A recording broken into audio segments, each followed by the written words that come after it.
Before diving into this incredible story, remember to subscribe to the channel and turn on notifications. Here, every story has something to say, and you won't want to miss a single one. Flight AA 714 from New York to Los Angeles was expected to be uneventful. Passengers were settling in, flight attendants were smiling, and the sky was a perfect blue. Among the first-class passengers, a black man in his 40s, dressed simply in jeans and a white shirt, was calmly waiting for a glass of water. His name was Ethan Caldwell.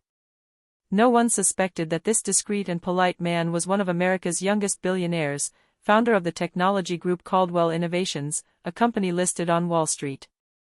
But he hated ostentatious privileges. That day, he just wanted to travel like anyone else, without any special attention. The head hostess, Rebecca Williams, noticed it, frowning slightly. She hated those passengers who thought they could do whatever they wanted. And in her mind, the fact that a black man sat in first class could only be a mistake. His professional smile froze when Ethan simply asked him, "Excuse me, could you bring me some water, please?" "In first class, sir, the water is served later, you must wait your turn," she replied curtly. A few passengers turned their heads. Ethan remained calm. But Rebecca continued, unable to hide her contempt. "By the way, may I see your ticket? We need to check that you are in the right place." Murmurs began. A man took out his phone to film. Ethan discreetly signaled him not to interfere. He handed over his ticket without a word. Rebecca paled for a moment when she saw the mentioned seat 1A, first class. But instead of apologizing, she added in a falsely friendly tone, "Well, sir, enjoy the flight, if you are able to." It was only upon landing, when two security agents came to check him as he exited, following a complaint from Rebecca accusing him of suspicious behavior, that everything changed. The humiliation was total and public. But the next day, it was Rebecca who became the target of the cameras. Because she had just humiliated the owner of the airline herself. Ethan Caldwell was not just a passenger. He was the CEO of Horizon Holdings, the parent company of Skylink Airlines, the company on which he had just been discriminated against. But he never showed it. He often traveled under a pseudonym, Mr. Ellis, to test the real-life experience of his clients. Sitting in the limousine taking him back from the airport, Ethan remained silent. His assistant, Marcus Green, was fuming. "Boss, this is unacceptable. Do you want me to contact legal? We're firing the entire crew." "No," Ethan replied calmly. "We're not turning. We're observing." He had learned that the most effective revenge lay not in anger, but in strategy. He requested a full report on Rebecca Williams, the flight attendant in question. In less than 2 hours, Marcus handed him a file. 37 years old, 12 years of seniority, impeccable record but several internal complaints for discriminatory attitude hushed up by his supervisor. Ethan smiled slightly. "Perfect. The time has come to see how far arrogance goes when it believes it is protected." 3 days later, Rebecca received an official email. "A management team will be conducting a surprise audit of next week's flights. We are counting on your professionalism." She thought it was just a routine inspection. What she didn't know was that the passengers she had humiliated would return on board, this time, under his real name, and with the internal cameras activated. On the next flight, Ethan boarded in a dark suit, accompanied by Marcus. The crew greeted him without understanding who he was. When Rebecca recognized him, her heart skipped a beat. She tried to justify herself, stammering, "Mr. Caldwell. I didn't know that." "No, you didn't know," he interrupted coldly. "And that's precisely the problem." The flight took place in a heavy silence. But Ethan observed everything, the way she served the passengers, her gestures, her tone. Upon arrival, he gathered the entire crew in the personnel room. He calmly placed his management badge on the table.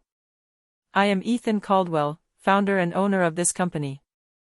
Last week, I was publicly humiliated by one of my employees for one simple reason, the color of my skin. And I will never tolerate that happening here again. Rebecca felt her legs tremble. The internal cameras, activated by the control protocol, had recorded everything. Ethan refused to handle the matter in silence. He ordered a transparent internal investigation, open to the media, with a clear message. No company deserves the public's trust if it turns a blind eye to discrimination. Images of the humiliation circulated quickly. Social media exploded. The hashtags #JusticeForEthan and #FlyWithRespect trended nationally. The journalists dug in. Several former Skylink employees came forward to testify about racist remarks or favoritism. Overwhelmed, Rebecca tried to apologize publicly, but the video spoke for itself. She was suspended, then summoned for a disciplinary hearing. Meanwhile, Ethan used this story to launch a national campaign against racism in air travel, in partnership with diversity associations and veterans. His speech to Congress was broadcast throughout the country. Humiliation is not a mistake. It is a choice. And every time we let it happen, we betray our most basic values, respect and human dignity. Skylink's shares rose. But Ethan's real revenge was not financial. It was moral.